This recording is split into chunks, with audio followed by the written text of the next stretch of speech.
Times world university ranking आ गई है। सन 2022 के लिए दुनिया भर के विश्वविद्यालयों की रैंकिंग की गई। भारत से रिकॉर्ड संख्या में विश्वविद्यालय चयनित हुए। कुल मिलाकर 1622 विश्वविद्यालयों में 71 भारतीय विश्वविद्यालय शामिल हैं, लेकिन आईआईटी दिल्ली, कानपुर, खड़गपुर, गुवाहाटी आदि इस लिस्ट से गायब हैं। और ऐसा इसलिए क्योंकि उन्होंने इस रैंकिंग का बहिष्कार किया है।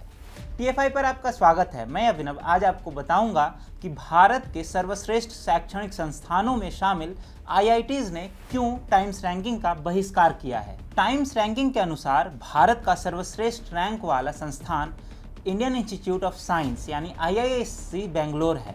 आईआईएससी ने लगातार तीसरे वर्ष 301-350 रैंक वर्ग में अपनी स्थिति को बनाए रखी है। अब भारत दुनिया के शीर्ष 1000 विश्वविद्यालयों में से 35 का घर है।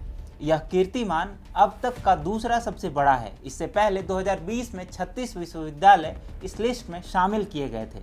आईआईटी रोपड़ को शीर्ष 351 से 400 ब्रैकेट में स्थान दिया गया है, जबकि आईआईटी इंदौर को 401 से 450 के ब्रैकेट में रखा गया है। इससे पहले 63 भारतीय विश्वविद्यालय इस सूची में जगह बना पाए थे, लेकिन भारतीय शिक्षा में हो रहे गुणवत्ता वाले शोध और बढ़िया शिक्षा के चलते इस बार 71 विश्वविद्यालय जगह बना पाए। हालांकि अभी और सुधार करने की आवश्यकता है, क्योंकि शीर्ष 300 विश्वविद्यालयों में भारत के एक भी विश्वविद्यालय नहीं है।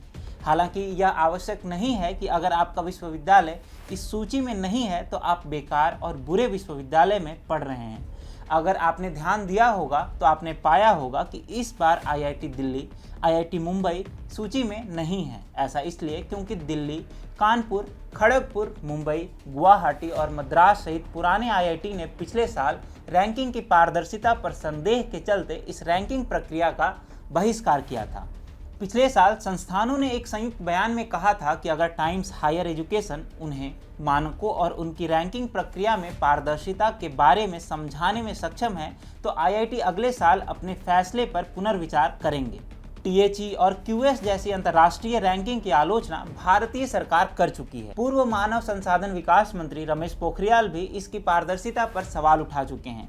भारतीय संस्थागत एनआईआरएफ रैंकिंग जारी करते हुए निशंक ने कहा था कि टाइम्स और क्यूएस रैंकिंग अपने आधार पर हमारे संस्थानों को डाउनग्रेड करती हैं। मैं इससे सहमत नहीं हूँ। हमारे संस्थान बहुत अच्छे शोध करते हैं। हमें केवल खास धारणा के आधार पर नहीं आंका जा सकता है। ऐसे रैंकिंग पर यह सवाल भी उठाया जाता है कि वह बाहरी छात्रों और उनके पैसों को आकर्षित करने का तरीका मात्र है। बढ़िया शोध के आधार पर भारतीय विश्वविद्यालयों को कम आंकना सरासर गलत है।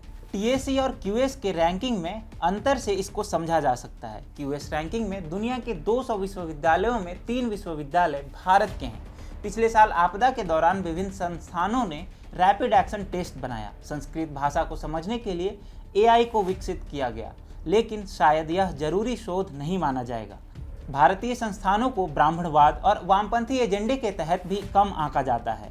आईआईटी पर हमेशा से यह आरोप लगता है कि वहाँ ब्राह्मण ज़्यादा हैं, वहाँ पर हिंदू धर्म ताकतवर है।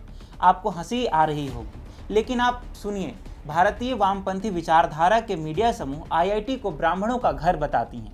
यह बताया जाता है कि जानबूझकर गैर सवर्ण को फेल किया जाता है, जबकि हकीकत यह है कि जब आप ऐसे जगह पर होते हैं जहां गुणवत्ता शिक्षा मायने रखती है, तब कोटे पर एडमिशन पा लेना एक चीज़ है और वहां के सेमेस्टर एग्जाम को पास करना अलग चीज़ है। यह तो मेहनत पर निर्भर करता है। एक प्रोफेसर ने इस्तीफा क्या दे दिया, पूरे मीडिया ने ऐसे बताया कि आईआईटी में सिर्फ भेदभाव ही होता है और कुछ भी नहीं। भाजपा की सरकार बनाते ही 1 साल के बाद यह कहा गया कि आईआईटी में हिंदुत्व पहले से ही था, बस और मजबूत हो गया है। इनके तर्क के हिसाब से दुनिया के शीर्ष विश्वविद्यालय ईसाई धर्म के विश्वविद्यालय हैं।